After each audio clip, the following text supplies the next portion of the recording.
अस्सलामु अलैकुम वरहमतुल्लाहि वबरकातुहू। वालेकुम सलाम व रहमतुल्लाह। अस्सलामु अलैकुम वरहमतुल्लाहि वबरकातुहू। अल्लाह तबारक व तआला तव्हां असांखे दुनिया ऐं आख़िरत जूं ख़ुशियूं नसीब फरमाए। ॾिनल काफ़ीअ मुताबिक़ अल्लाह तबारक व तआला जे फ़ज़्लो करम सां जिन लफ़्ज़नि में इज़हार माफ़िज़ ज़मीर कयो आहे उहे अव्हां जी ख़िदमत में अर्ज़ु रखबा। उम्मीद आहे त दिल जे कननि सां उन्हनि खे ॿुधंदा ऐं दिल जे गहराइनि सां दाद बि ॾींदा। सुभान अल्लाह। दिल वारा ई ॾींदा साईं। दिल वारा ई साईं। बोला आहिनि आहे असांखे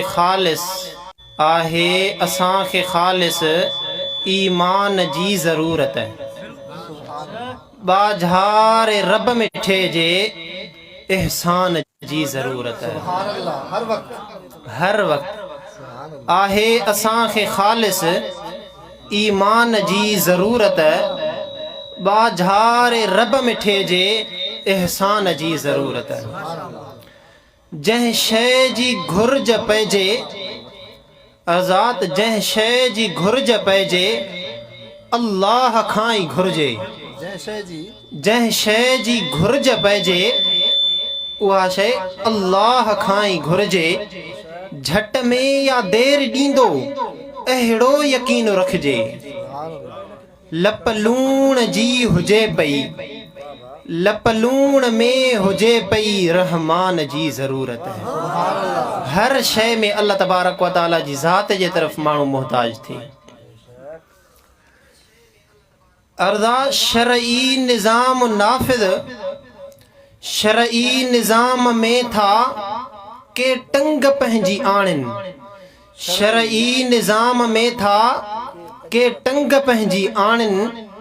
दीनी इल्म पिराइण खां नफ़रतूं ॾियारिन। अहिड़नि जे हूंदे कहिड़ी शैतान जी ज़रूरत है।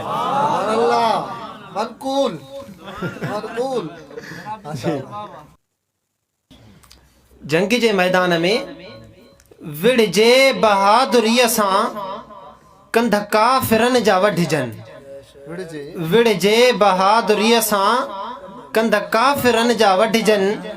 जंगजूअ खे पंहिंजा उते मज़बूत कदम रखजनि। हज़रत हुसैन जहिड़े मैदान जी ज़रूरत है। हज़रत हुसैन रज़ी अल्लाह अन्हु जेको करबला जे मैदान जे अंदरि मज़बूती ॾेखारी, तव्हां असां मुसलमाननि खे जिहादी मैदान में अहिड़ी मज़बूती ॾेखारणु घुरिजे। बोला आहिनि सरेआम ज़ुल्म थियनि था कंहिंजी न जूअ चुरे थी। सरेआम ज़ुल्म थियनि था कंहिंजी न जूअ चुरे थी। पत्थर दिलिया से माण्हू कंहिंजी न दिलि भुरे थी। पत्थर दिलिया से माण्हू कंहिंजी न दिलि भुरे थी। आ उमर जियां आदिल सुल्तान जी ज़रूरत है। आ उमर जियां आदिल सुल्तान जी ज़रूरत है। सब जो रज़ी अल्लाह अन्हु। अर्ज़ा है नामूस मुस्तफ़ा ते, नामूस मुस्तफ़ा सल्लल्लाहु अलैहि वसल्लम, नामूस मुस्तफ़ा ते जिंद जान पंहिंजी घोरियां। नामूस मुस्तफ़ा ते जिंद जान पंहिंजी घोरियां। पीउ माउ भाउ भेनर सब रिश्ता घोरे घोरियां।